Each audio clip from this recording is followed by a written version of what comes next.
الحمدللہ رب العالمین والصلاة والسلام علی سید الانبیاء والمرسلین اما بعد۔ آج ہم ایک کافی اہم یہ بھی مسئلہ ہے جس کے بارے میں سماعت فرمائیں گے۔ اکثر لوگ چھوٹی چھوٹی بات پہ وہ معجزہ ہو گیا، یہ تو معجزہ ہو گیا، اس طرح کی بات کرتے ہیں۔ یہ مناسب نہیں ہے، کیونکہ معجزے کی ڈیفینیشن نہیں جانتے تھے، اس لیے وہ معجزہ کہتے رہتے ہیں۔ کبھی کہتے ہیں جی حضرت علی کا معجزہ، کبھی بی بی فاطمہ کا معجزہ، اور گھروں میں بیویاں پڑھتی بھی ہیں، تو یہ مناسب نہیں ہے۔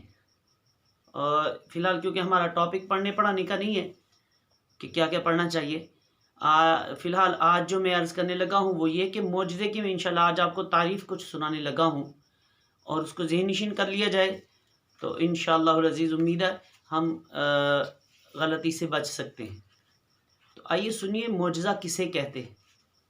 اگر آپ سے کوئی پوچھ لے تو اس کا کہیے اعلان نبوت کے بعد، اعلان نبوت کے بعد نبی سے جو خلاف عادت بات ظاہر ہو اسے معجزہ کہتے ہیں۔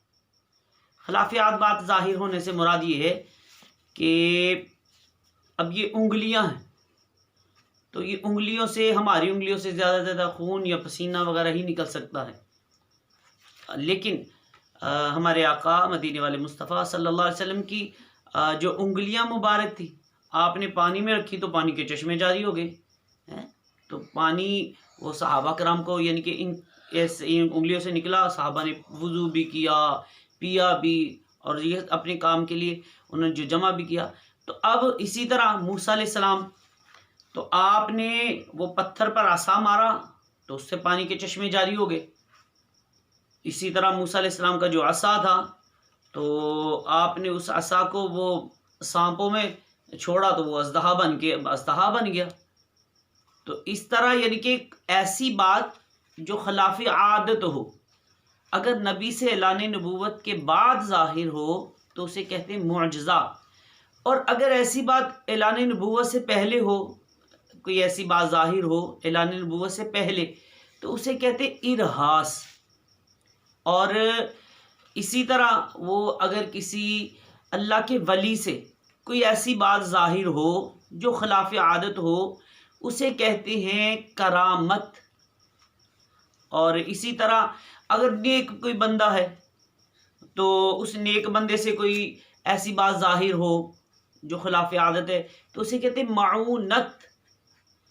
اور خیر کوئی فاسق و فاجر ہے بندہ، یعنی کہ وہ کوئی ظاہری طور پہ اس کی کوئی ایسی ترکیب نہیں ہے، تو اگر ایسا فاسق و فاجر بندہ ہے تو اس سے کوئی ایسی بات ظاہر ہو تو اسے کہتے ہیں استدراج۔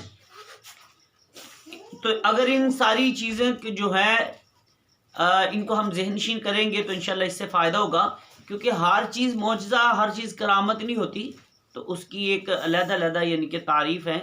تو انشاءاللہ موقع ملا تو میں کچھ معجزات کے بارے میں، کچھ کرامت کے بارے میں قرآن پاک میں جو ہے انشاءاللہ وہ بھی پیش کرنے کی کوشش کروں گا۔ اگر آپ سمجھتے ہیں، چاہتے ہیں کہ آپ کو جو ہے کرامت کے بارے میں اور معجزہ کے بارے اور ایسی کچھ اور معلومات آپ کو ملتی رہیں تو ہمارا جو یہ چینل ہے اس کو سبسکرائب بھی کیجئے اور لائک بھی کیجئے، شیئر بھی کیجئے اچھی اچھی نیتوں کے ساتھ، تو انشاءاللہ امید ہے ثواب بھی ملے گا۔ تو اللہ تعالی ہم سب کو جو سنایا ہے اس پر عمل کی توفیق عطا فرمائے، آمین بجاہ النبی الامین صلی اللہ علیہ وسلم۔